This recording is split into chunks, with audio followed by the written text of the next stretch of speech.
तो हम बात कर रहे हैं ग्रेविटेशनल फील्ड और ग्रेविटेशनल फील्ड इंटेंसिटी। क्या है ग्रेविटेशनल फील्ड? देखिए, न्यूटन्स के ग्रेविटेशन लॉ के अकॉर्डिंगली एक बॉडी दूसरी बॉडी को अट्रैक्ट करती है और जिस फोर्स से अट्रैक्ट कर रही है that is called gravitational force. तो किसी भी बॉडी के around, suppose this body of mass है, किसी भी बॉडी के अराउंड एक स्पेस और रीजन जिसके अंदर वो किसी दूसरी बॉडी को अट्रैक्ट कर सके। सपोज इस बॉडी का मास m है और यहाँ पर एक दूसरी बॉडी का मास है m1। तो ये बॉडी जिसका मास m है, ये इस दूसरी बॉडी को जिसका मास m1 है जिस भी फोर्स से अट्रैक्ट करती है that is called gravitational force. और जिस रीजन में वो उसको अट्रैक्ट करती है, वो स्पेस जिसके अंदर अट्रैक्ट करती है दैट स्पेस और region is called gravitational field. जैसे आपकी जो अर्थ है वो एक स्फेरिकल बॉडी है, तो अर्थ के अराउंड जो आपका रीजन होगा वो कैसा होगा? स्फेरिकल शेप का होगा। और इस रीजन के अंदर अर्थ किसी भी दूसरी बॉडी को अट्रैक्ट करेगी। फॉर एग्जांपल, अगर हम अर्थ से किसी बॉडी को थ्रो करते हैं तो बॉडी कम्स बैक, वापस आती है। क्यों आती है? Because earth attract every body towards itself. Similarly, अगर कोई बॉडी है वो जिस फील्ड या जिस रीजन के अंदर किसी दूसरी बॉडी को अट्रैक्ट कर रही है that region space is called gravitational field. अब ये बॉडी आपकी M1 यहाँ पर है, एक बॉडी आपकी M2 यहाँ पर है। अगर मैं बात करूँ कि इन दोनों बॉडी के अंदर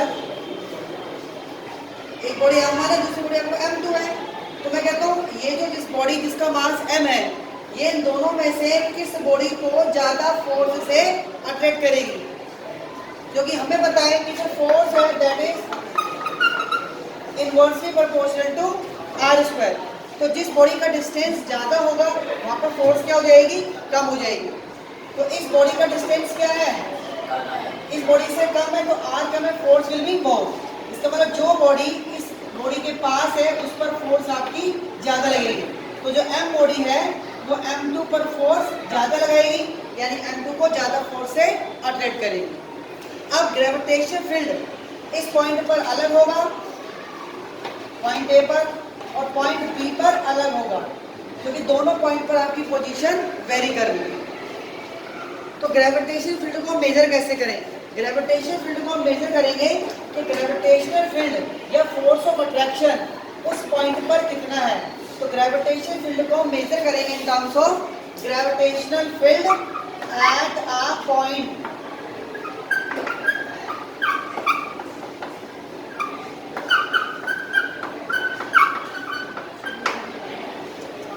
So gravitational field is measured in terms of gravitational field at a point। और इसी gravitation at a field at a point को क्या कहते हैं? Gravitational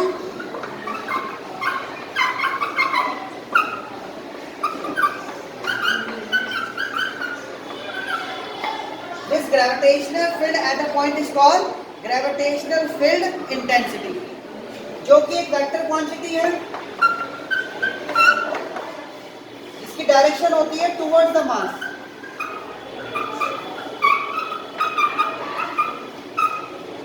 gravitation field intensity is a vector quantity, उसकी डायरेक्शन क्या होती है? Towards the mass. यानी अगर हमारे पास एक बॉडी है जिसका मास है m, और इस बॉडी की वजह से मुझे ग्रेविटेशन फील्ड इंटेंसिटी फाइंड करनी है पॉइंट ए पर, तो ए पर जो इंटेंसिटी होगी उसकी डायरेक्शन क्या होगी? Towards the mass। Now what is the formula to calculate gravitational field intensity? That is equal to force experienced by unit mass। Force experienced by unit mass। Suppose ये आपकी अर्थ है, इसका रेडियस है r और मास है m। तो अगर कोई बॉडी अर्थ की सरफेस पर है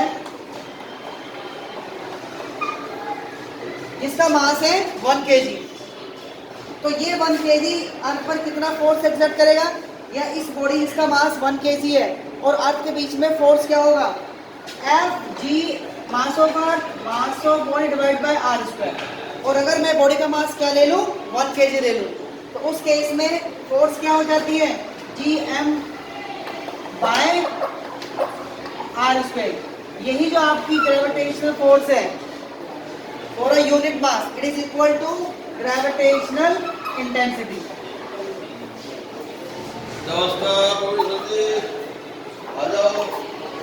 So gravitational intensity equal to what?